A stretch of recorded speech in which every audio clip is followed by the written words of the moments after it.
Welcome everybody to the On Pitching panel. My name is Jackie Calderon and I am the editorial assistant at the Pulitzer Center, where I help out with the editorial team.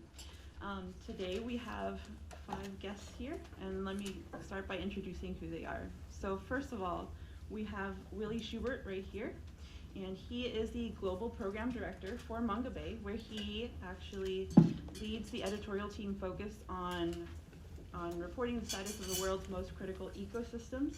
He previously worked with the Internews Environmental Journalist Network, supporting environmental journalists in developing countries, and began his career here at Nat Geo magazine, where he was in the International Editions Department.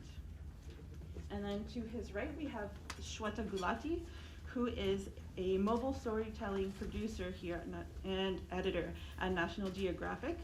Before that, she actually completed her graduate program at Syracuse University in photography. On her right, we have Sarah Wildman, who is the producer and host of the foreign policy podcast called First Person. She is also the writer of Paper Love, Searching for the Girl My Grandfather Left Behind. She is also a 2-time Pulitzer Center grantee, and has also been on staff at Vox and News Republic. She's also contributed to the New York Times, the New Yorker, the Guardian, and other publications. And her work has won a number of awards and competitive fellowships. And then to her right, we have Peter Copeland. He's been a journalist and author for the past 40 years. His latest book, Finding the News, is based on his story on becoming a journalist and learning about the values of quality journalism as well. He was the Washington bureau chief at E.W. Schwartz Company and editor of Scripps Howard news service. He also started as a police reporter and was a foreign correspondent for Latin America, Middle East, and Africa. And then we also have Dayna right at the end there. Dayna Meyers is Global Health Now's managing editor. Previously, she wrote summaries as the assignment editor for PBS NewsHour, and wrote and edited for the various articles and reports for various blogs and newsletters, and edited the International Research and Exchanges Board Media and Sustainability Index.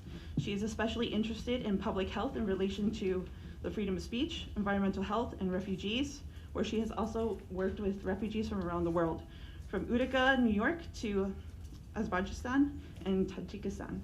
She has a bachelor's in Russian history from Wells College.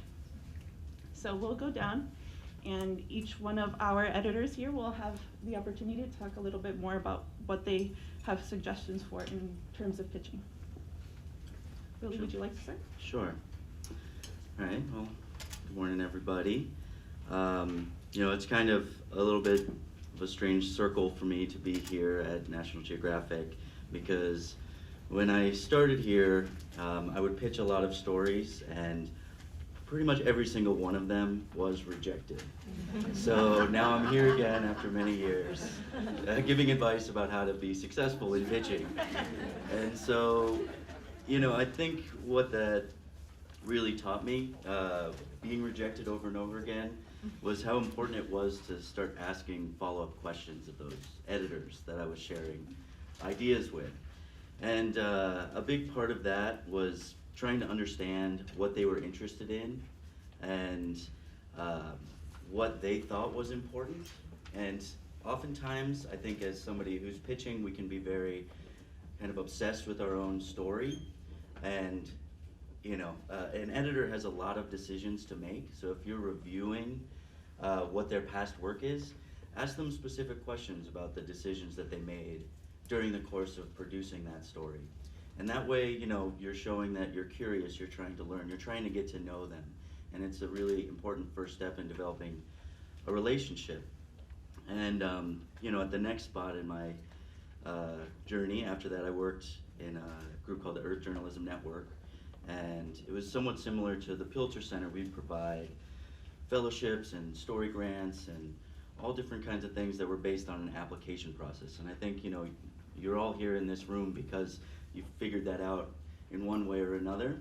And as somebody who's reviewed thousands and thousands of those applications, I think my advice would be to pay really close attention to what's being asked of you as an applicant, because it's very easy to gloss over something that you're not as sure about in the application, and it's included there for a reason. So consider how you'd address each piece of what's being asked of you, because you don't know how that's weighted into the decision making of people who are reviewing your proposals. And now I work at Mongabay, and we have a team of about 50 editorial staff, about 500 contributors, of which we work with about 75 to 100 per month. And the reason why I'm telling you that scope is because it's really important to check the org chart. Not all organizations are as transparent about who's working on which type of stories, but a lot of things get rejected or ignored just because they're going to the wrong person. And I think you can take it a little step further in that if you look at somebody's org chart and then you start searching for information about them online, you might be able to find an advocate for you. Somebody who is that bridge that already knows that editor, that knows you. Because one of the hardest things to do is get a cold pitch accepted. And so the last thing in that process, because we do have so many contributors that we're working with, is that you can set yourself apart by just demonstrating your responsiveness. It might be surprising to you that many people will pitch a story to us, and then we'll reach out to them and say, hey, we're interested in this, and then they just don't respond. And so asking questions, being responsive, I think is a great way to separate yourself. And of course, in every interaction, you're trying to both demonstrate your knowledge, but also your curiosity about who you're talking with so that you can really get to know them.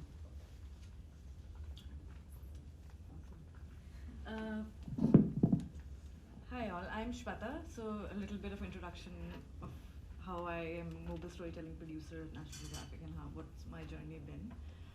So I started in the tech industry as a software developer and then moved into photography.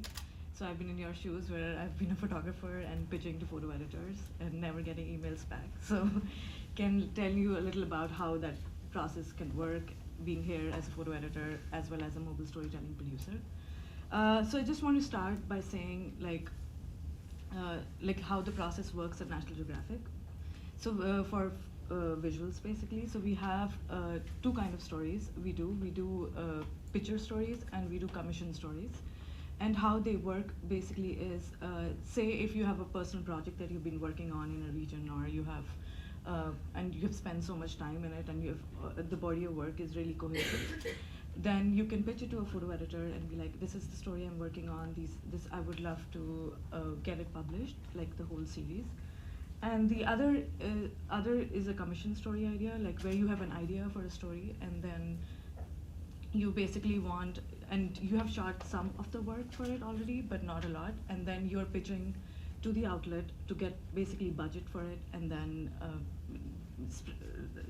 shoot it for a couple of days. So that's the difference I wanted to emphasize before. So they would be people in the room who already have finished projects, and also I can't emphasize this enough. Research is really important. Do your research before pitching to photo editors. If there's this story, and it might not be a good fit for National Geographic, but it might be a good fit for New York Times or other publications. So, and research also in terms of what other projects we have done in the same idea you're pitching. So for example, you're pitching a story about something, say, in South Asia, and like a specific story, and we've already done similar story there, we wouldn't be putting our money to do that story again. So putting that idea that cuts across. And then also, like, as you guys are pitching us, we also have our jobs to pitch it further and get it approved. So one of the things that helps us is answering these questions is why us and why now, which is very important before we pitch anything. So understanding why we should be doing this now, what makes the story topical right now, so that is really important. So if you pitch it to an editor, be sure to include that in your pitch. And then also, like, we also have to talk about our unique editorial and visual take for the story. So talking about what visual take your set of a photo essay or a body of work is bringing to the table. And also, like, as different outlets are expanding into different platforms, so like right now it's not just the magazine. National Geographic is doing digital, it's doing podcasts, it's doing like mobile storytelling.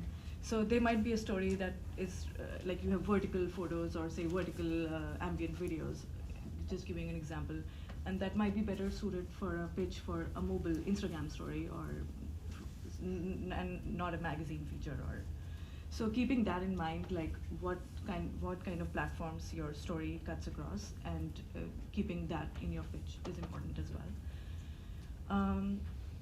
Other things that I can add about, so platforms is one thing, and this was really important to me, so I can share an example of, so when I was pitching to photo editors, I was just sending my website and portfolio work, and it used to have like documentary, I was working videos and singles and all those topics that you put on websites. And so I sent a review out to all my friends who are in the photography industry or who are like people I can trust with the take. And one important thing that stands out is very important is make sure that what you're sending is just like very concise. Like I always emphasize on less is more. So if you have certain projects that are amazingly shot and that is what you want to show it to an editor, just use that rather than putting so much work on the website. So just just like if you're doing some work on immigration. So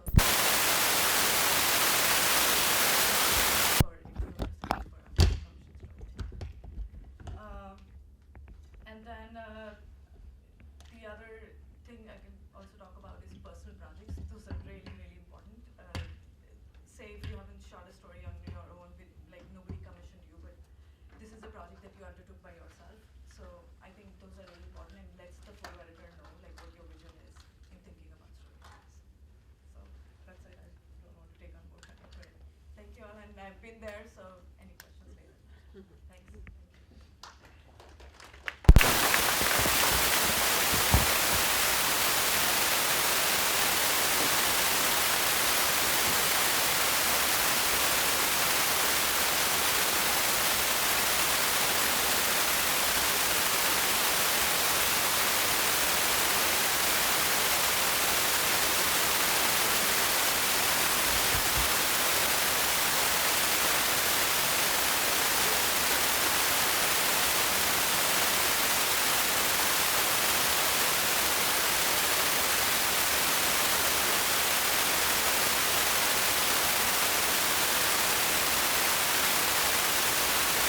Don't pitch them.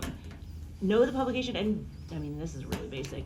Don't, as I've received, write the wrong publication in the first sentence of your pitch, because that probably won't get that pitch read very far. But the thing is this, you need to know that there is a hunger for content. There's a hunger for good content, and there's a hunger for people who have real understanding of that content. But there's also a glut of content. So why you? And why now? And why at this minute? So sometimes also you have to think about a publication. Obviously we think tremendously in digital now, but there are still monthlies. And you can't pitch a publication something that you want to run this month that's a monthly publication. They don't run that way. That publication has been thinking about their January calendar back last April. So if you know a book is coming out and it's going to connect to the Spanish Civil War and Franco's grave is being unearthed and you've been there, but that book is coming out in January, you needed to pitch that story in June. So you have to think about calendars. Even though we're in a digital moment, you have to think about calendars. You also have to be nimble, and this is one of the things, I mean, going back to what both of my previous panelists have said, you have to be willing to change. I mean, maybe you love your story, but that's not what that editor wants. How can you work with that editor? And if that editor says, well, this isn't going to work for us right now, if you can reach back out, building relationships is the most important thing you can do. You don't really want just a one-off relationship with somebody. You want to build relationships over time, and you want that editor to feel that you are both responsive and responsible.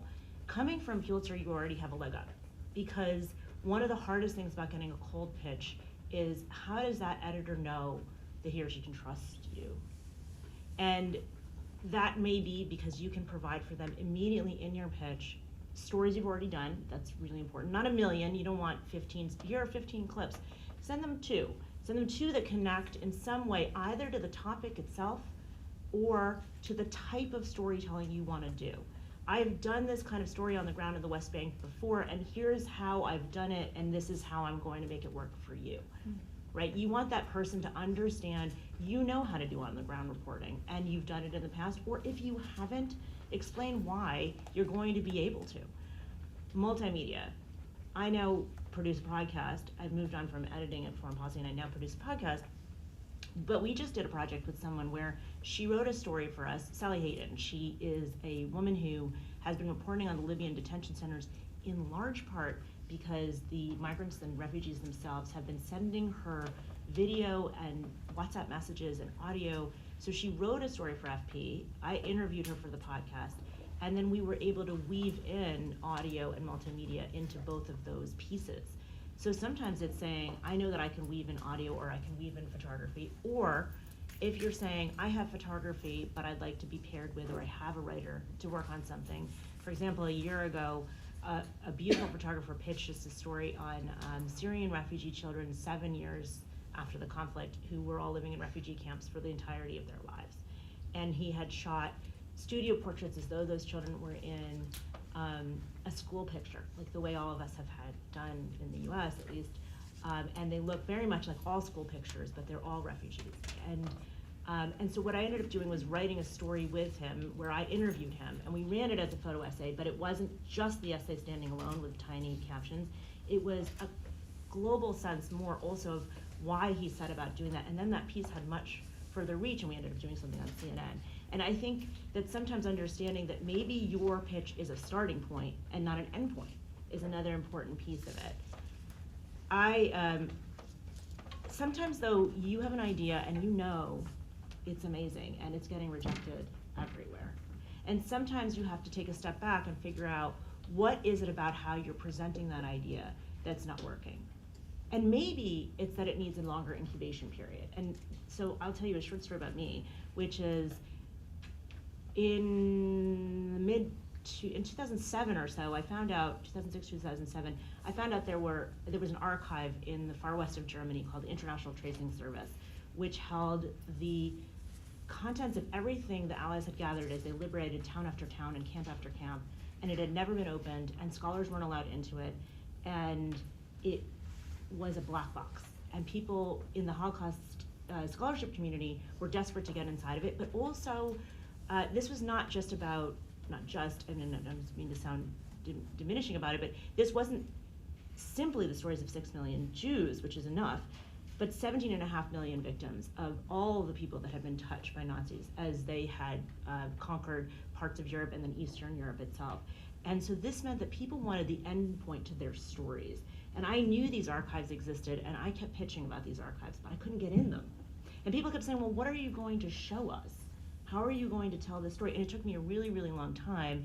And eventually what I ended up doing was pairing it with a story of my own family, which was that I discovered that my grandfather had left behind a lover when he fled Vienna. And I found her letters in a mismarked box, labeled patient correspondence A through G. And when I found her letters, and at that point I discovered the archives were just about to be open, and I petitioned the Holocaust Museum to go with the first group of scholars.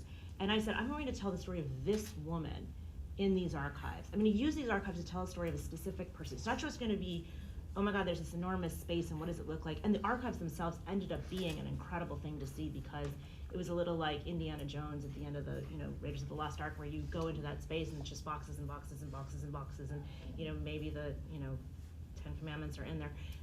But it was boxes and boxes and boxes of requests for information. Do you know anything about my loved one? Do you know anything about my mother? Am I the last surviving person of my village? Have you heard anything about my son? Am I the only person to have survived? And all these stories. And it was, so I ended up having, and I pitched and pitched and pitched, and I ended up working with Slate and created a 5-part series, which ended up winning an award, and then ultimately was the kind of nugget of my book, which I can share more of it later if we have time. But what those archives looked like. But that incubation period for that idea was years long. I kind of kept it in the back of my mind. I knew that I wanted to write this story, but it took a long time for me to get to the point where I could tell it in a way that would have the most impact. So though you want it now, though you've heard about something now, sometimes you have to sit on it. Sometimes it takes a little time. It has a gestation period. I don't want to take too much of our time, but again, the last thing I'll say is cold pitching, going back to Willie, is the hardest. And it is not easy, and it is often to be overlooked, and I'm not going to deny that. So an introductory email can help. A coffee, I mean, we are busy, but a coffee, if you say, I'm going to be in Washington or New York or wherever it is that editor is, Boston, I'm going to be passing through, can I stop by and take you for a coffee for 10 minutes or chat with you for 10 minutes? Can we pick up the phone so I know what you're looking for? Because you're not at the editorial table. And you need to know if a new editor has taken over a section of a newspaper or a magazine entirely. So for example, foreign policy now is really argument-based. Everything, it has an opinion and an argument behind it. It's not simply storytelling. Vox, where I worked before foreign policy, is all about explaining the news. So you need to be able to show how you are going to explain something that people don't quite understand. And it may be something really basic, like what is the refugee crisis on the Venezuelan-Colombian border? 10 things that you didn't know about that, or whatever it is, or I'm going to tell it through a specific person. But you need to know a place, you need to know how that org chart has changed, because it changes over time, people move on. And you need to understand that you have to build relationships and develop trust, going back to our last panel, develop trust with your editor, that you are somebody that they can rely on. But sometimes also you have to be nimble about what, if you go into a country thinking you're going to tell one story and war breaks out and you're on the ground, then you may shift gears. All right, I'm gonna move on, sorry. No, sorry. Sorry for taking too much time.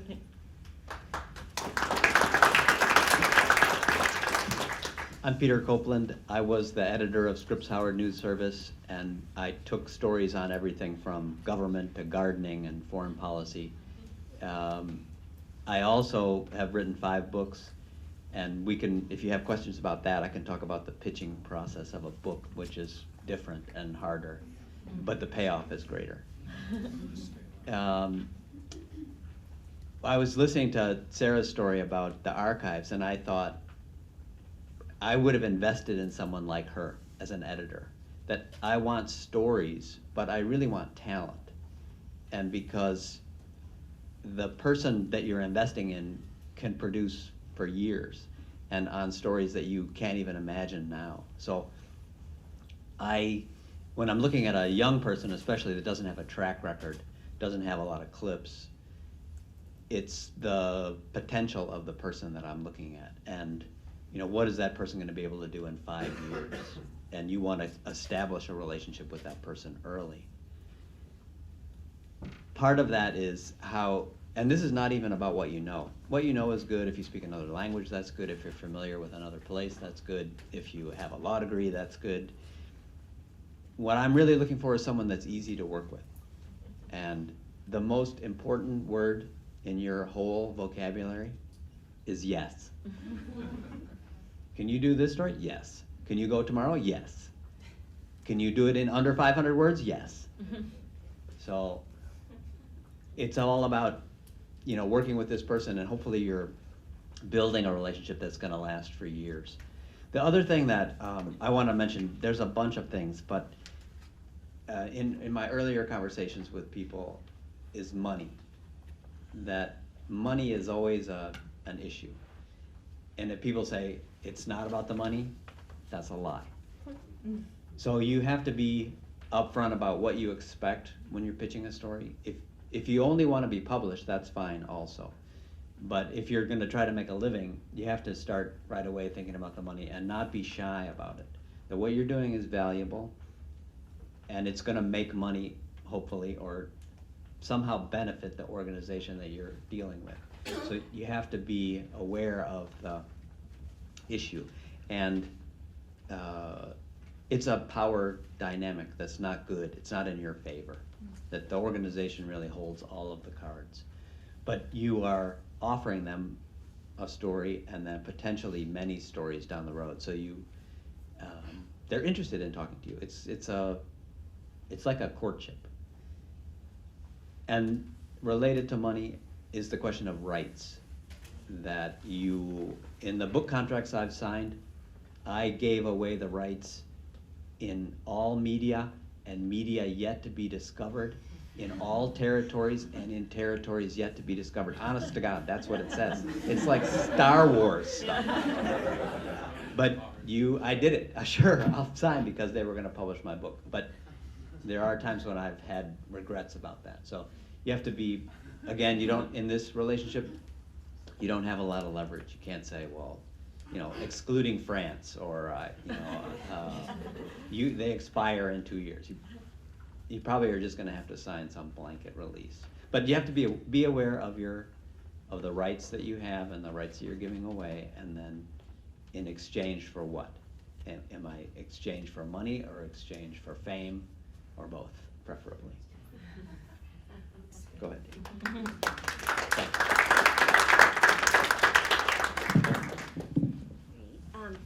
I'm Dayna Meyers, and so I work for Global Health Now, and we're a little bit different in the sense that we are under the umbrella of the Johns Hopkins Bloomberg School of Public Health, but we cover news from all over different universities, different organizations, and we are a nonprofit.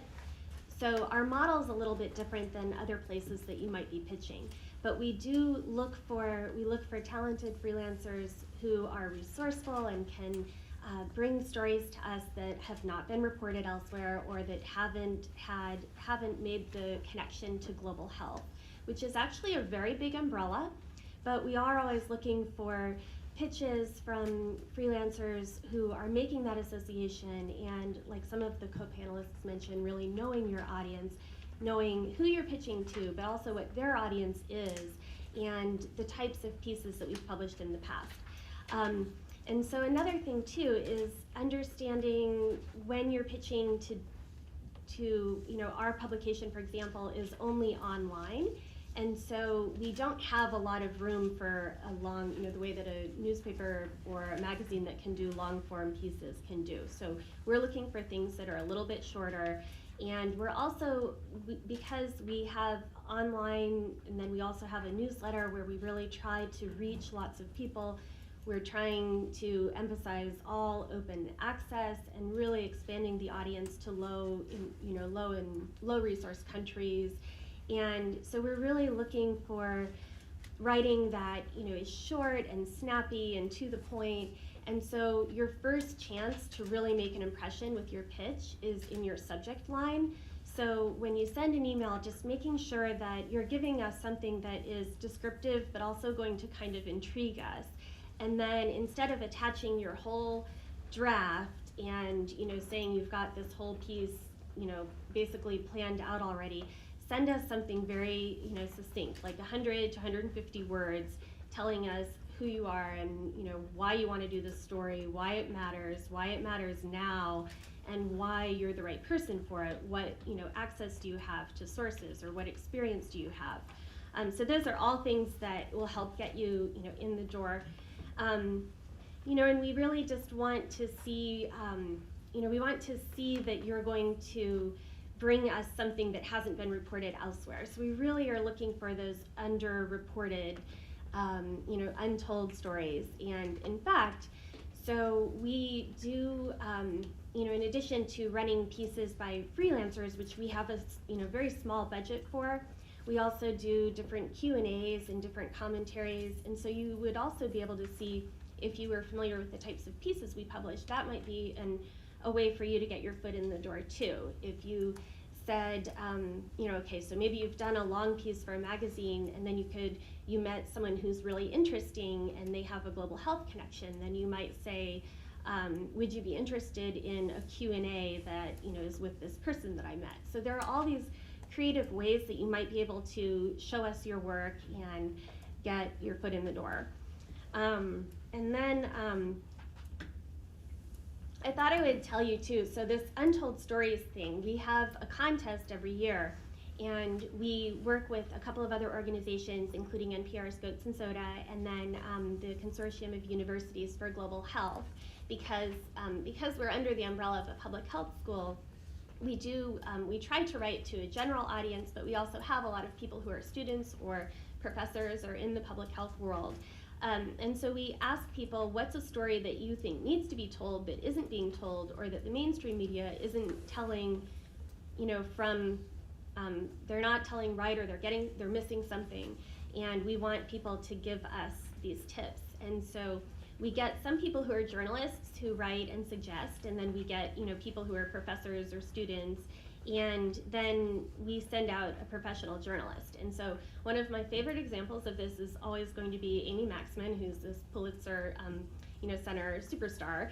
And we got an idea that was from a student at the University of Toronto, and it was the way that she pitched it that just really took us in. It was instead of saying there's this neglected disease called mycetoma and it's really horrible, it's a flesh-eating disease and it needs more money, and some of the pitches come into us like that. And a lot of the topics that we deal with are very sad, and it's really, they're tough topics to approach. But then this student talked about how she had gone to the World Health Assembly and she had gone to a briefing on this disease, and she could see that the people who were from Sudan, who were working in the health services there, had done all this effort, put all this effort into preparing, briefings for all of the officials, and they were on all the chairs and they were waited, and then no officials came because they were too busy going to more important events. And so it was this devastating thing, but that was, she didn't talk about the disease at all, really. She just told us about, this is a neglected story. And so then we chose her story, and we paid to send a professional journalist, and we got Amy Maxman to do it, and she went to Sudan, and she did a fantastic job on, on really bringing the story to life. And then it ended up actually making a difference and getting on the list of neglected diseases for the World Health Organization, which then opens up research dollars. So it was a real success story to show how your reporting can really matter. And we really want to get those ideas that really you're looking for some angle, some way that it hasn't been reported before, or that you're bringing something different to it. And then I thought I'd also share a few off-pitch examples. So that was our pitch perfect.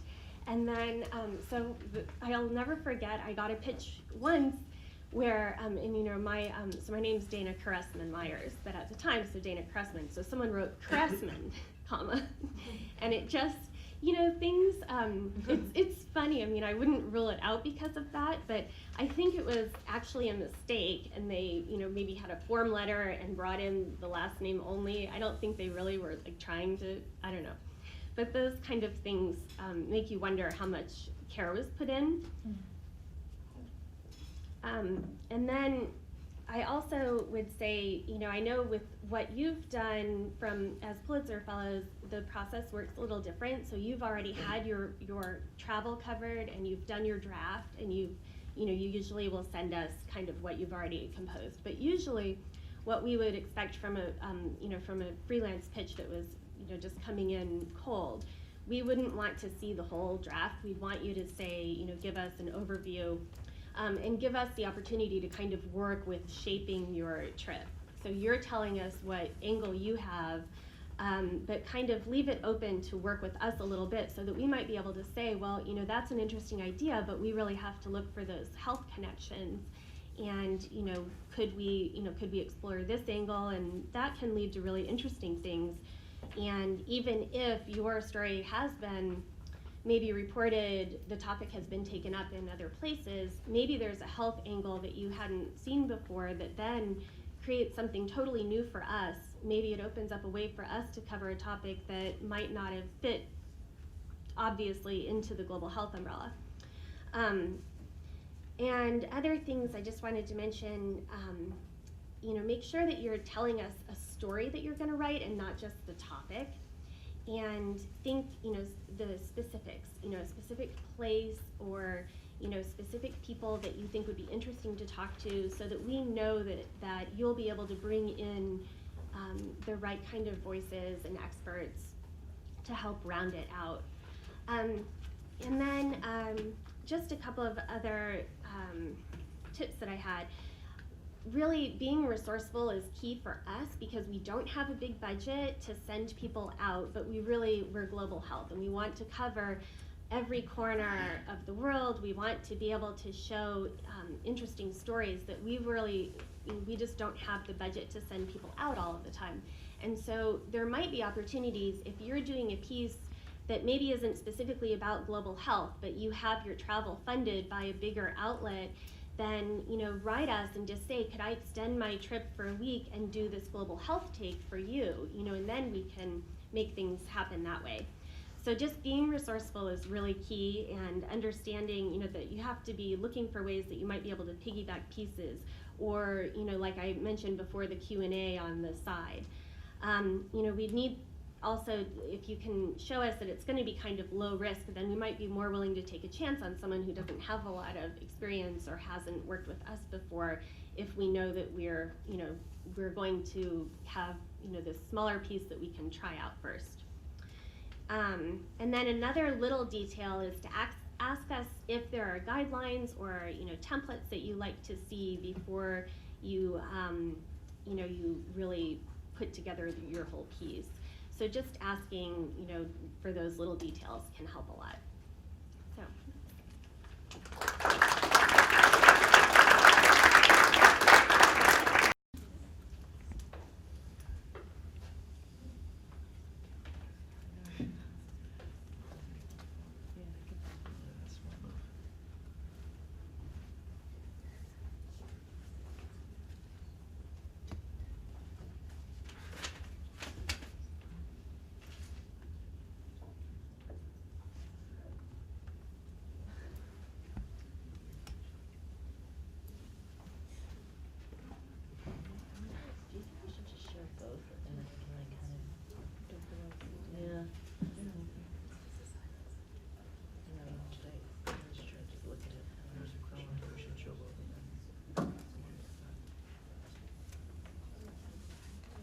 I was thinking maybe we should show both, and then you can see the juxtaposition, or what do you think? Or should we scroll, or just do this one first? What do you think? I think we could all get A quick one on this, and then we'll go back. Okay, sure. All right, I think we're all set. Willie, would you like to go first? Sure.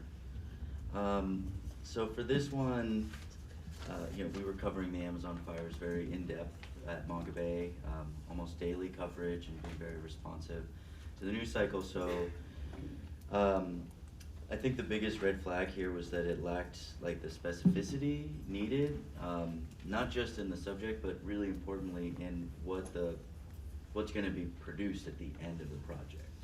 So, if you're going to say, I think this could be both a feature or a news article, well, you should tell me what you think it should be, actually, up front. And then, all of that will start to factor into, how much is this going to cost? How much time is this going to take? So that there's some very easy ways to answer, time commitments in addition to, the newsworthiness. Do you have that? Yeah, sure, I can talk about this as well. So I think I'm adding to what you said about, I think I'll talk mostly about visuals. So this is, so if you're pitching a story about photographing this, I think it's important to tell that, are you already based in that area, or are you gonna just, if this is happening, you just wanna go there? So I think it's important to tell the editor that you've already been covering this issue before, and why you are a perfect fit for the photo editor to send you there, or if you're already based there. And then talking about, so this pitch just gives you a general overview, what would you rather want to cover once you're there, what's the exact story. For example, just want to give an idea how National Geographic covered the Amazon fires. One of our writers covered how species are being impacted because of the forest fire. So this is just a perfect story for us, how species in the Amazon are being impacted because of the fires. And also, one of our photographer, Charlie Hamilton-James, he has been covering the Amazon for 10 years. So we did a story about, his opinion piece about how he spent some time with cattle ranchers. And so basically, just to give you an idea how, so I think the research, again, is more important, if you've already covered story there, so then, yeah. Well, this pitch totally doesn't work for many reasons, but most of which because it's extremely, extremely vague. I know a guy who runs a project is, I mean, it could be actually about anything at all. You know, and again, it has nothing to do with whatever the publication is. So are you, first of all, the news story versus a feature, what does that mean to you? Are you breaking news? Are you following a single person? And what I would also want to see is, well, besides a totally different pitch, but I would want to see an understanding of current Brazilian politics, which is really undergirding the way we think about climate in Brazil and Amazon specifically, if we're looking at Brazil. And basically, I think that this doesn't give you any sense of the person's expertise, the time spent, how they're going to conduct it, what they've done in the past, if they have the language skills, if they don't, how they will go about doing this. And also, just generally, I know a guy who runs a project that should never be in any pitch you ever pitch. And that's actually real. Yeah. That wasn't Yeah. a real pitch. Yeah. This isn't a real pitch, but pretty much each piece of this is real at one point or another. Based on true events. And you should know that we put this up as an example of what not to do, right? Yeah. So don't copy this one down. And I would echo what everyone said about the specificity. One other thing I would, and also if this came from someone I knew well and had written 20 stories for us before, then it would be different. I'd say, okay, well, let's talk. But if this just came in cold, I would want to know a lot more about the person and the track record of the person. And then I would want to know also, did you send this to 30 different organizations? Mm-hmm. Or am I getting this exclusive? Mm-hmm. Yeah, and for us, you would think, okay, well, that wouldn't have been sent to us because global health, there's no clear, even though a lot of those issues we know relate, it's making the editor do all the work of connecting why that might be a fit for us. So you might think, well, that one would never come, but you're wrong. Like, we would get things like that really show no attempt to try to connect it to the types of things that we cover. But honestly, this would not be one. There's so little detail there and so little attempt to connect it that we would just be like, pass. That's not one where we would invest a lot of time in teasing out, well, how could that work? There's no little kernel there that makes us think it would be worth our time. So if he had even said, I've been working with this community, or I have these connections, that could be enough that would make us think, oh, okay, well, this could be interesting, let's talk. But at this point, like that, yeah, it would just be a pass. Mm-hmm. So. Yeah. I really feel like this is one of those where that advice to say, keep it as concise as possible, like you got a couple Right. hundred words, like goes wrong. That's true. Because ultimately, like what I see in a lot of these pitches is like, okay, I want to do this. It's really important right now, like those questions that Shweta was saying, like why now, why me? So they're trying to answer those questions and keep it concise, but they don't really know what the outlet is looking for. So they're just like, here's everything. Like it's the Amazon, it's the Cerrado, like the savanna areas right next to it. It's also indigenous people and farmers and fires and climate change. It's all of the things. So just pick whatever you want as an editor and I'll do it. It's like that's often the intent behind these types of pitches, but it's really tough, as Dayna was saying, it's all on the editor to put those pieces together. And again, I think, editors are taking a risk with you to some degree. And the question is, why would you take a risk on this person? What have you presented to allow that risk to be mitigated if you haven't already gone? I mean, I think that the concise 100 to 200, 300 words should be the nut graph you think you're going to write. That's not here. All right, and then we also have a better example of a pitch. Hopefully you guys can take a minute to read through this. We should have just shared the doc with everybody.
colleagues, so I guess if you want to go ahead.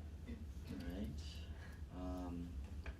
So yeah, I guess if we're just gonna start at the top, I think one of the really important pieces is to let the editor, the person you're talking to, know that you've been reading what they're reporting already. Because I think, you know, it's like a little disconcerting if you're getting a pitch on something that you've already covered, and it'll lead to a really quick just rejection. So I think it also is a little bit of flattery, which I think can help sometimes. Like, oh, your coverage is really great about this thing, I've been reading it so much, here's my take, I think this is missing. And started from there. So I think that that's, you know, just from the start. Yeah, this pitch is very well written, and it's, I think once an editor gets this, you get an idea that this person is serious about covering this topic and has done his research. And also it mentions like the person has talked to people in this area and is thinking about, like coming from a visual angle, it talks about what the person, so he's talking about he's doing an interview with a cattle rancher. So he's talking about, this is what I want to do with video. So you're adding different, you're giving different assets for the photo editor to play with. So you're having a visual essay, you're adding a video that can be used shared across different platforms. And also estimating the cost of, like, I have a videographer in mind, and so also giving, this is how many days I want to do the story for. And so it makes the photo editor it makes it easy for the photo editor to plan the budget out for the story. So yeah, I think this is a well done pitch. Okay, I'm gonna go with a couple negatives. Because I think this is really, really good, but what would kick it into the next level is, again, erasing all the vagaries, right? What is the knowledge gap? Don't make me wait to the second paragraph to know what that gap is. Who did the study? Where was it published? And why do we trust it? I don't know anything about this study. Set us again politically. We've spent a lot of time in the American press looking at how Bolsonaro is going to change climate policies for Brazil. If this predates his time in office, show us that this has been a problem over time and that you understand the historical context of it. So a couple of those things, I'm always really, really keen that someone has followed this, not just from today forward, but from the past, and how that's affecting people on the ground. And then again, back to all the things we all discussed earlier, this pitch is great, and maybe this person already knows the editor. But if you don't, I really have no biographical detail about this person and why he or she can do this. So I think we don't get any information about that, how much time they've spent in Brazil, and also other stories that they've written. One or two, just saying, I've done this type of story that can show that I can carry this out. Going back to Sarah's point about the person, if I got this, I would Google the person who was proposing it and find out what I could about them. And if I saw that person had been a Pulitzer participant in any area, that would be a green check. If I saw that that person got a $50,000 grant from the Brazilian lumber company, red check. And that actually happened to me. A freelancer wrote a story about a big agricultural company that you would all recognize, and I found out later that he had the year before received a research grant from the company. And I would not have taken the story, and it was embarrassing. And he never worked again. M starts with an M. Yeah, and again, so this, while much better developed, and I can see this person has put a lot of thought into it, and they've put effort into identifying sources, and those are all things that we would like to see. Still for us, we would say, we really want to tease out why you think this would be a fit for Global Health Now. And so obviously this example is not really geared toward a health publication, but it's there's enough effort there that we might say, well, this really isn't a good fit with what our priorities are for publishing, but if you have an angle that you're interested in pursuing on the health effects of either the land use changes, or how does it impact migration in the area, or the health system, how what are the early warning systems like, if you wanted to take it in that kind of direction, we might be interested in talking. So that's what we would probably, say. I mean, it's an example that doesn't really fit as well with our publication, but yeah. Jackie, I just want to add one comment here. Could you get the mic?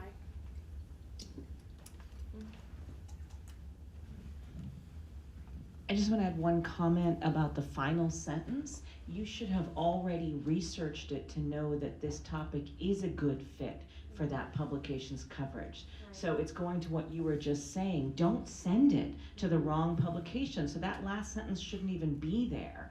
And you should have also researched that you're sending it to the assignment editor, that you're not sending it to someone else who has nothing to do with this. So, that's something that you can take care of by doing online research, making a few phone calls, even just calling the newsroom and saying, I'm trying to pitch a story on blank, who's the right editor, even if their name doesn't appear on the masthead. So that last sentence to me is like the worst flag of this whole thing. It's like, wait, what? You don't know if I'm the right person? You shouldn't have to have that sentence there either.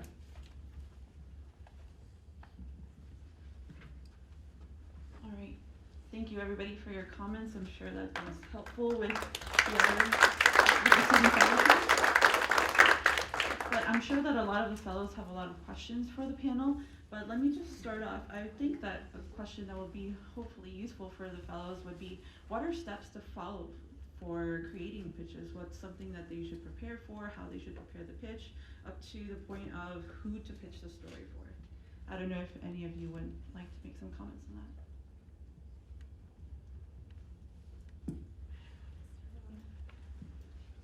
So I'll start down the line. I mean, in terms of where to get started, crafting a pitch.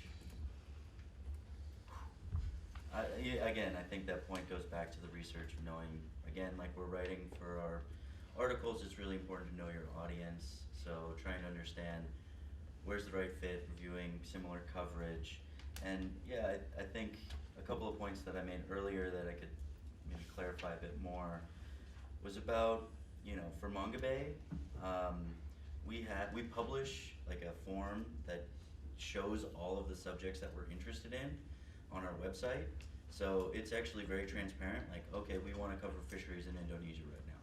So we're trying to make it easier for people to understand what our priorities are rather than asking us, so checking for those kind of things so that you really have a clear sense of priority.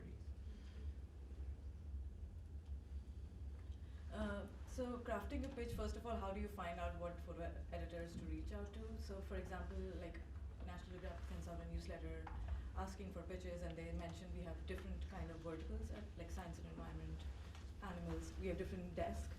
So if your story is one of those desks, we find out who editors are. And sometimes people have reached out to me on Instagram in DMs. I mean, it's photography and people are constantly on Instagram. So for me, it's fine. Like if they reach out to me and they're like, can you send me your email? I'd love to talk to you about this as photo project that I've been working on. So like it depends on it from editor to editor. The other thing is if you write, so then when you're writing an email, just make sure, like if you've never worked with that photo editor before, make sure to include a small 2 to 3 lines about what kind of work you're interested in doing and what kind of work you've been doing. And then attaching a small, like a PDF of the work that you're proposing to do or that you've already completed. And also making sure, also if you don't have a deck ready, you can just send 2 to 3 images. Don't send a whole zip file of all the images you have. Just send your best work, like 3 to 4 images is the best way to go. I think again, it goes back to this, you need an elevator pitch, as we'd say about a book even, right? You can't write 15,000 words in an email or even 1,000 words necessarily. 1,000 words isn't horrible, it depends on whether or not you're sending a pitch or you're actually sending something on spec. But you need the elevator pitch at the very top. What is your story in 2 or 3 sentences? You should be able to tell your editor that. You need to also be able to include what your access is, and how you have that access, and how you're funding this project. If that's something that seems to be that sounds expensive to carry out, if you already have funding for it, you should include that, because it also allows an editor to understand that someone else has already trusted you. The editor is always looking for how to build trust with you, and you need to be building trust with that person.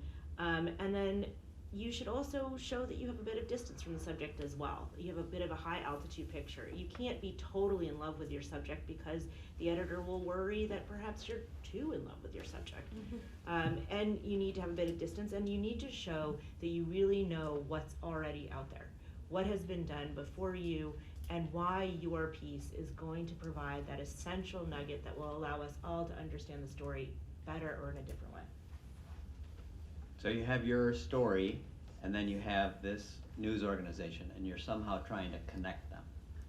And what I always do is if I have a news organization in mind, I'll go on LinkedIn, and then I'll click on people who work here at this news organization that I'm interested in, and then do I know any of them? And it doesn't matter if the person is in a different area. It can be a way in through a personal connection. And then you have a person inside the organization who can vouch for you as a person. Maybe not even about that story, but in general, just to get a door open. And you'd be surprised. That's a cool thing about LinkedIn or even Facebook, that we're all connected. Yeah, and so doing your research, but really if there's a publication that you really want to write for, not just doing your research right before you do the pitch, but just follow that follow that outlet, really read it, immerse yourself in it so that you really understand well, and you start to see threads of potential stories in other stories that they've covered. And also take advantage of people who might be advisors that might be willing to let you try out a pitch, and you have people through the networks that you're building here and through your faculty, and just try to take advantage of those connections and nurture them, so that if you want to pitch a big story and you want to run it by someone first who might be able to give you some feedback on it, just trying that too. Okay, great, thanks. Are there any questions out there? I'm Lily Moore Eisenberg. I am a student fellow from Yale, and I have a tiny question and then a normal sized question. The tiny one is just, how do we address editors as students and then as professionals, first name or Mr. or Ms., and if we can't tell the gender of the editor, what do we do? And my normal sized question is, I noticed that this pitch doesn't really have a lead, and I was wondering, when you're pitching a feature story, do you want to demonstrate your skill at writing, and do you want to craft a narrative lead? And if so, is it okay if that's a full paragraph in the pitch? Yeah, that was Do you want me to answer? I can go. I don't mind, dear Sarah. I would assume, actually, certainly if you are concerned about gender, I would use the name, because it would be bad to misgender someone. For the most part, I think it's fine. I do get the occasional Ms. Wildman, which I sometimes feel like maybe it's my mom. But I think I'm fine with dear Sarah, but it really depends on the person. It's hard to know that. Yeah. I don't know. On the larger question, I would say probably not giving us that lead. I'd rather see a clip that shows you can write narratively than you writing a very sceney lead in a pitch. That's true, but I think also the subject line might be an opportunity to show some, creativity, or just to show that you are going to have a hook that's you're going to be the type of person who would write something that's going to intrigue people.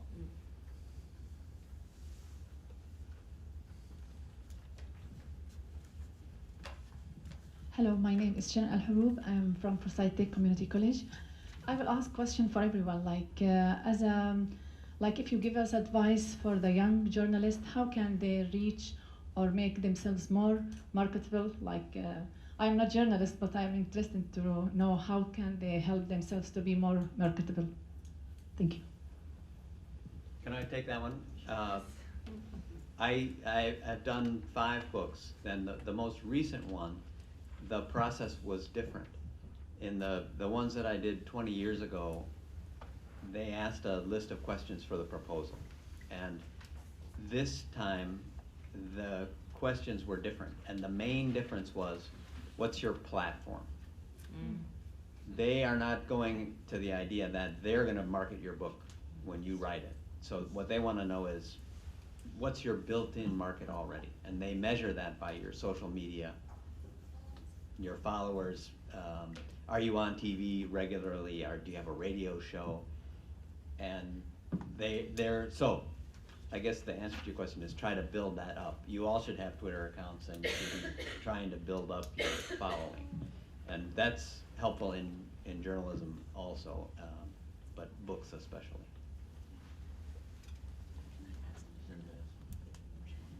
I just want to add something to what Peter said about having a Twitter account and being active on it.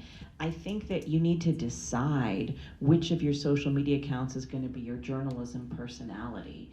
And this is really important because you can't have a Twitter account, certainly when you're an emerging new journalist. I don't think you want to have a Twitter account that mixes your links to your incredible stories about reporting on the Amazon and crazy cat videos or snarky comments or just general BS stuff.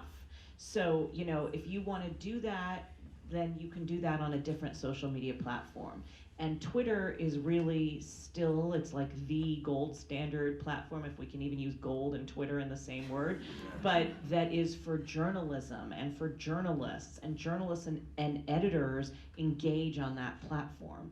So I would keep your personal stuff to a different place, but that's just really important because, as Peter said, people are going to Google you, and that Googling doesn't just stop with your own little page that you've created for yourself to try to curate your image.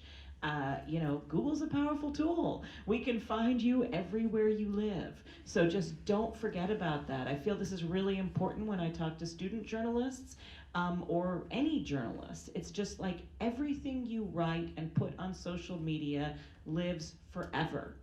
And I really mean this. It lives forever. There's this thing called the Wayback Machine, the Internet Archive, and I can find old embarrassing tweets that people have deleted, and I can still read them, and I still know they happened. So things that you put out there, they're permanent, they're global, they reflect on you, they reflect on everyone who wants to publish you. So really keep that in mind.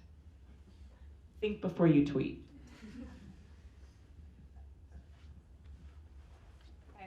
Hi there, thank you for being here and sharing your insight. My name is Autumn Harris. I'm from Spelman College, and this past summer I visited Ecuador to report on race and sports and education standards. So on the topic of Twitter, you know, and I'm sure a lot of us, we spoke about it, me and all the other fellows. It's not too often that we scroll and we see that, you know, someone pitched a story and someone stole it and now they're doing this whole call out thing. And I wanted to ask, you know, how do you pitch a story but also protect yourself as a journalist? In the past, I've, you know, sent in like the first, you know, paragraph and said to read more, you know, reach out to me and you can get the rest. But I just wanted to know how to protect yourself as a journalist and protect your story as well and your sources. That's it. Thank you. And are you guilty of it? No. Just to break the ice.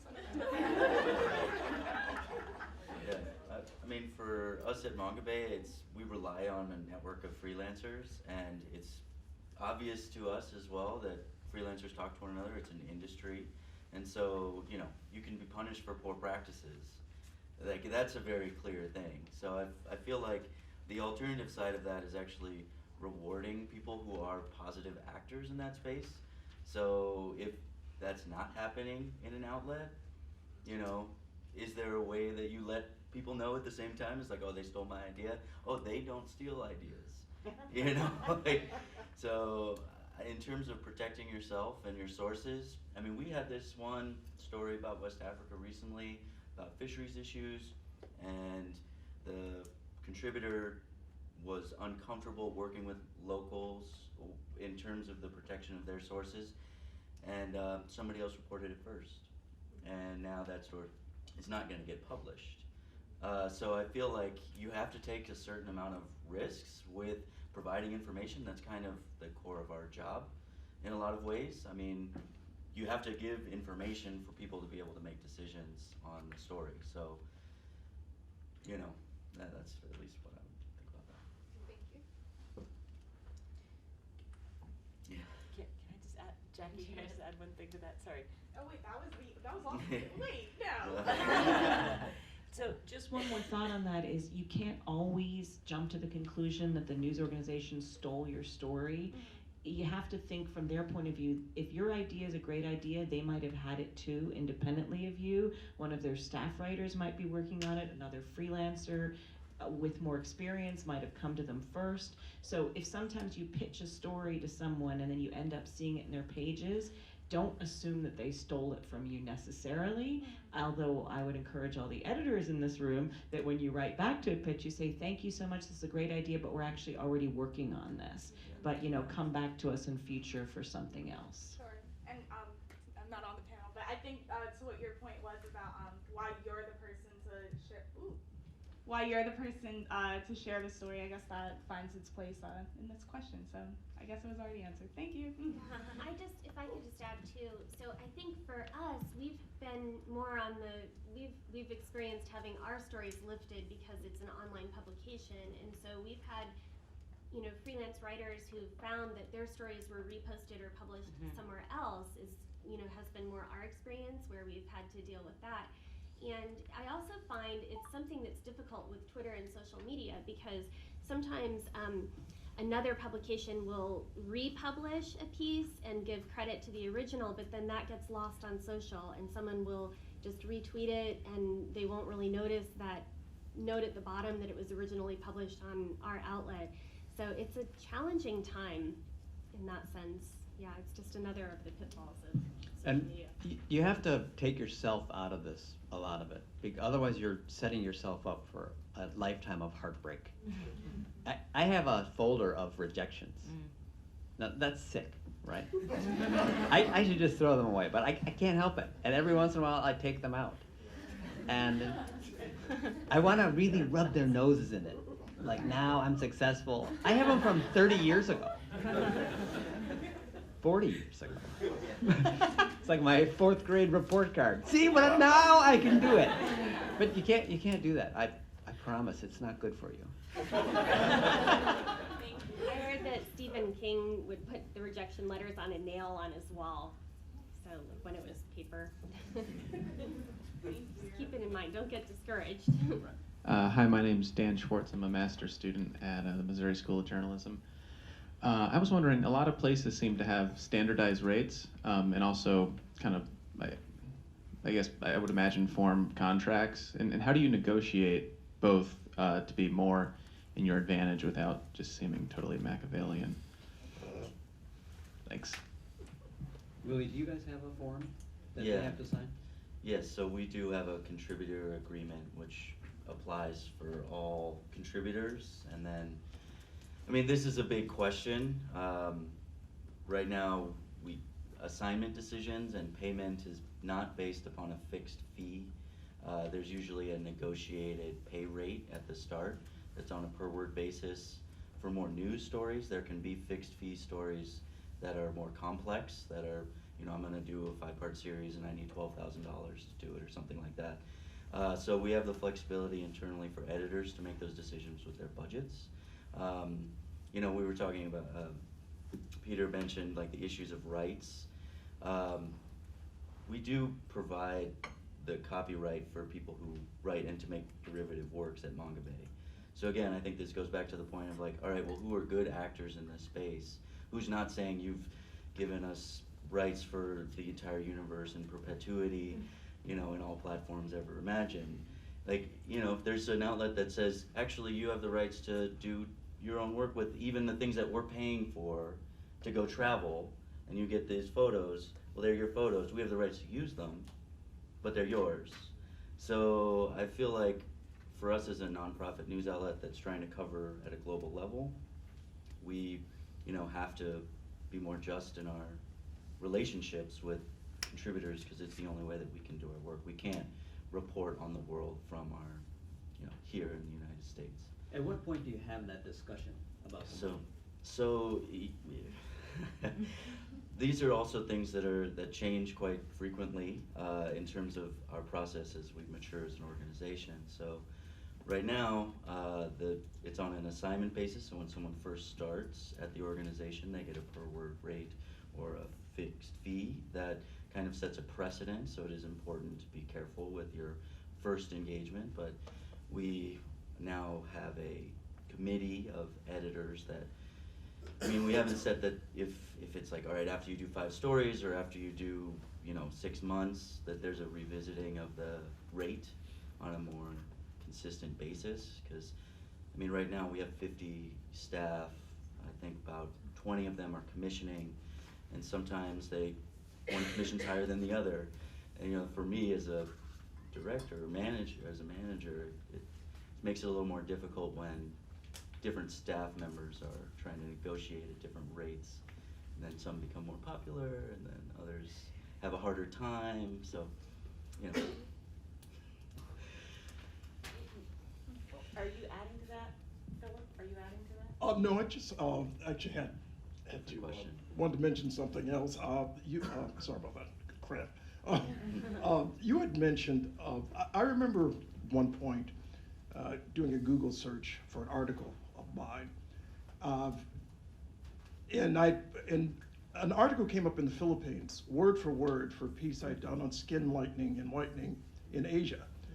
Someone had taken the entire piece I'd done for PRI's The World and published the piece with their name on it. The publication was Filipino, but the headquarters was in Canada. So I reached out to the Canadians, and they rescinded it, but there was never an apology. And I found out, of course, that this was fairly common. We're in a global landscape for journalism, and it happened to find an article of mine written word for word. But anyway, that's just an aside. The question I want to ask is this. I was struck by, in this example, and some of your comments, particularly something Sarah brought up, that a lot of the pitches these days seem to be based on Wikipedia knowledge. And I'm wondering if you differentiate, as you go through hundreds of pitches, between what is Wikipedia knowledge and Google knowledge, and what is real historical, in the weeds, understanding the materials that you're confronted with in 4 or 5 paragraphs. Your example, Sarah, of Germany, that really struck me because it was clear that you had this really deep knowledge, and part of it was personal, but part of it was this, you have a keen sense of history. And so I'm just wondering if you would talk about the differentiation between the pitches predicated on Wikipedia knowledge and how you might ascertain whether or not this really involves someone really understanding, particularly in the context of history, the material that they're pitching. Well, I'll start, I guess. Thank you for that. And obviously, first of all, for me, having as a personal piece of it is as a 3rd generation descendant of the Holocaust, I have spent much of my life immersed in reading about it, and so, but to gain the trust of the scholars that were interested in these archives, I had to show that I was willing to do the work, that I was willing to read their books, that I was willing to really dig in and not just do some sort of superficial kind of quick take on whatever it meant to open these archives, but really understand better what were the questions left to be asked, what do we not understand about the Holocaust.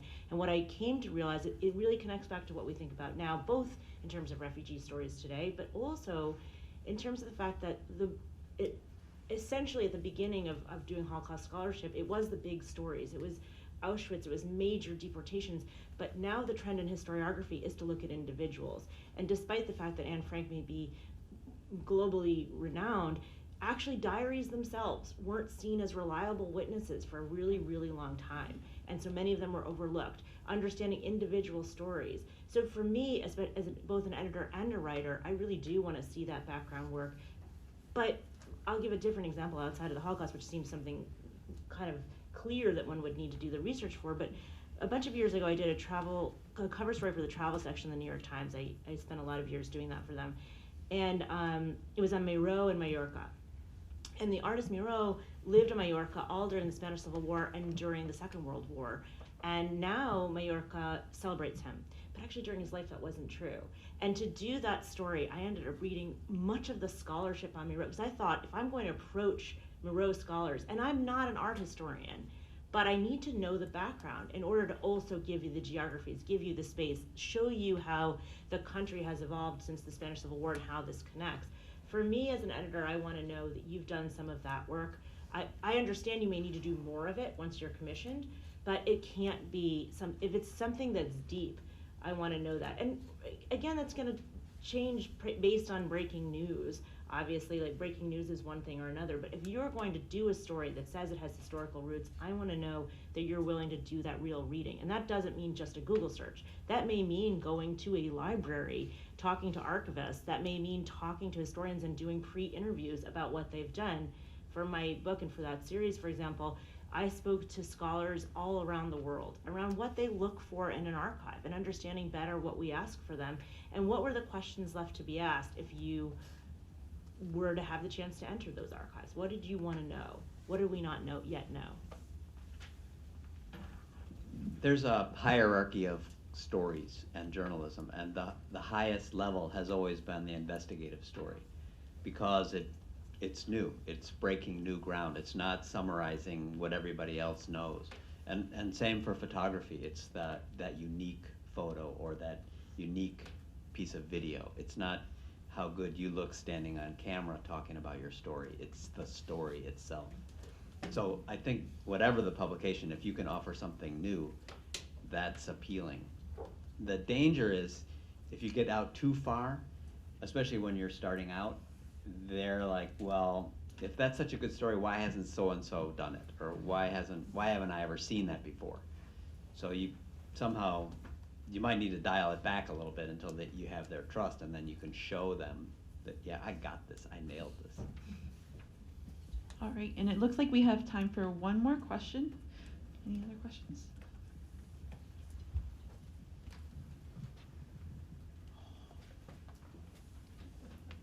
Hi, I'm Joel, Westchester Community College. You guys were talking briefly about social media and the digital footprint. I'm not gonna say I abstain from social media, but like, I am not a big person to be using social media. I just find that it detaches you from the physical world. There's a lot going on, but it also has, it's a very powerful tool. It keeps us connected. For somebody who doesn't like to be on social media, what would you suggest is the best way to engage people in, like positions of power when you're looking to write to an editor, you're looking to write to people who, I don't know, when you're just looking to write to somebody who you want to get your message out to, either like via email or something like that. Because I'm like a very old-fashioned person, so like I love face-to-face connections. Like that's kind of like where it's at for me. So like social media is not. So what would you suggest is the best route to take for something like that?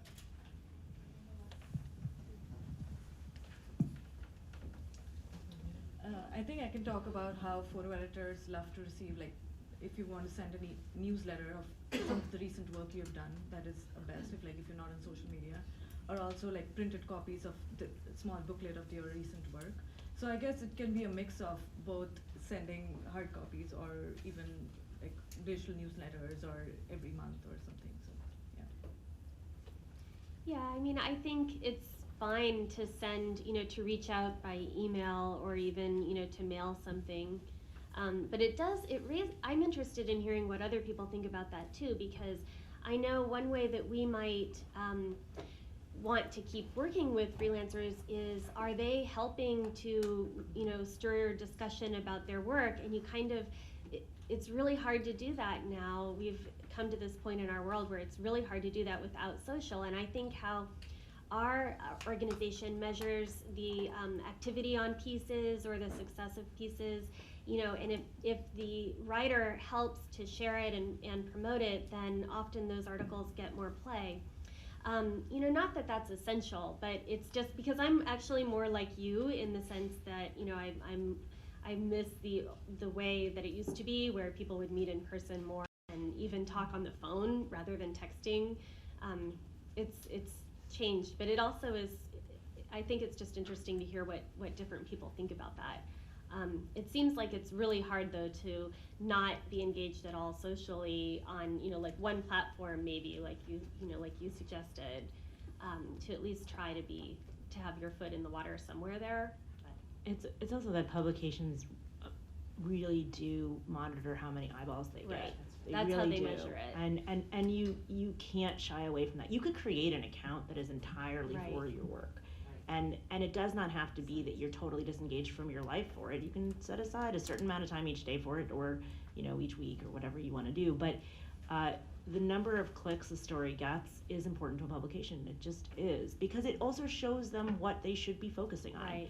If a story doesn't get any attention, it makes an editor think, well, did we do this wrong, or is this a subject area that we shouldn't be focusing on? Why aren't people engaging in it? And it may or may not be about how well the story was written. It may just be about the news cycle. I mean, it's not great for you if you write a major feature on something that's an evergreen and major news happens that day. You will get swamped, and so people recognize that too. But pretty much all publications want to know who's reading, and that's how they monitor it. And it might also be how you could get more money for the next piece you write for that outlet. If you can show that your piece was a really big draw for them, that makes my job easier, because I can then, help lobby to up your, rate per word. So it matters in that way too. So my social media hero is Gia Tolentino. And do you all know her? Yeah. And so when she pitches a story, it's not just her. It's like this army is pitching a story, and she delivers, and it's powerful. But I empathize with what you're saying, and if you can make a personal contact with someone, that's as good, or well, it's good in a different way as a big social media following. So you stick to your guns if you can. It's true, but it goes back to the pitching a book thing.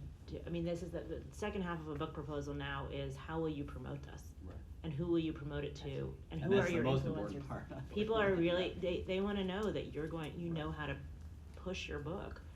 And that's real. Sorry, Jackie, sorry.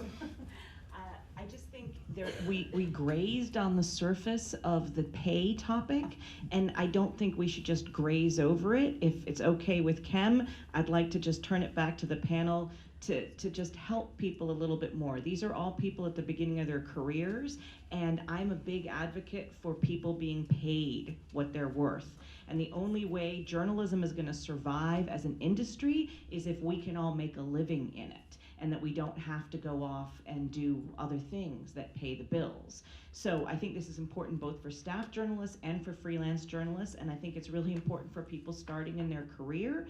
And this is very important to me, because I don't want journalism to become a place where the only young people who can do it are those who have family resources, where their families can support them to allow them to do a piece for which they only got paid $250 or $125. Because guess what? Everybody in this room, no matter of your family background and resources, should be able to make a decent living and pay your rent and more from doing this important work. So I just, thank you, this is important. So I don't want to leave this behind, because yes, we want people to pitch their stories, but we also want people to be paid fairly for them.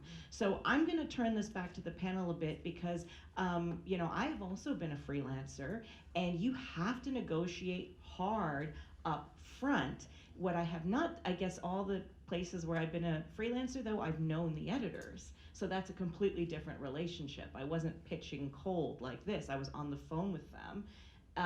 And that's a huge advantage, and you can get that further on in your career. But even people like me sometimes get taken aback. I was used to being paid $1 a word by a magazine, and had a very, very long piece that I was expecting to be paid $1 a word for, and the editor had to call me and say, oh my God, this is actually over what we ever pay anybody, because this piece is so long. They paid me fairly, but it's a point that you need to know these things up front, and you have much more leverage if you've negotiated up front.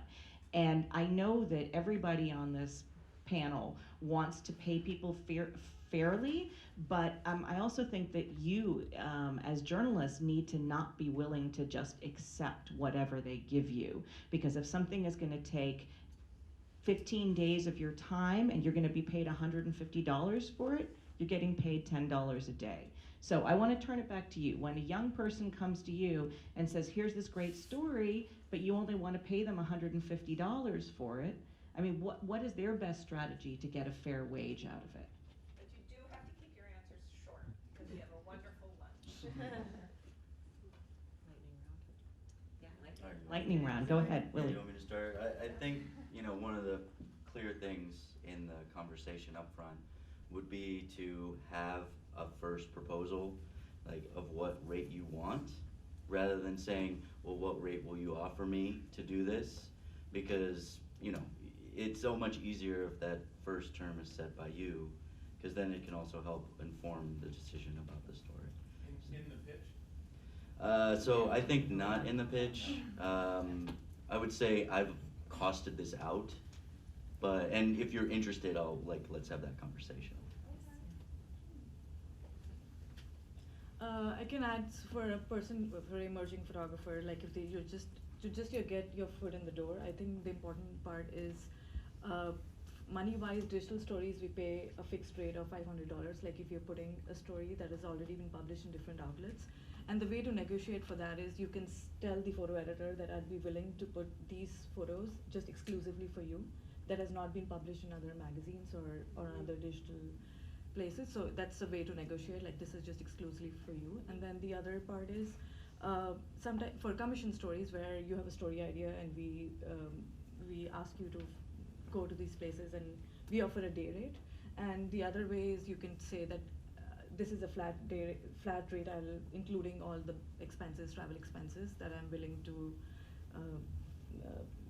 that I would be willing to use. So, I mean, that's one of those things. Well, I'm no longer commissioning right now at FP, but they do have flat rates for online and they have a per word rate for the magazine, which has gone down to 4 times a year. So it's not what they used to be. And I've had the same thing where I've run up I wrote a story recently for a publication that I'd written for before and didn't think to check about what the rate was, and it had gone down. And that was my mistake, and I've been in this industry for a while.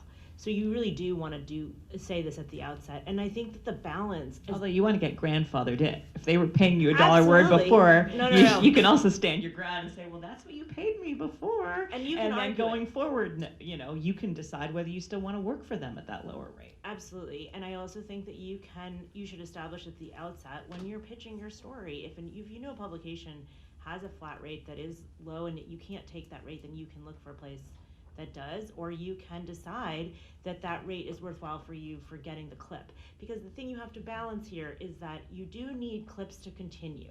So you may need to take it's hard, it's a balance all across the board, and publications are not as deep-pocketed as they once were. And so that's tough too.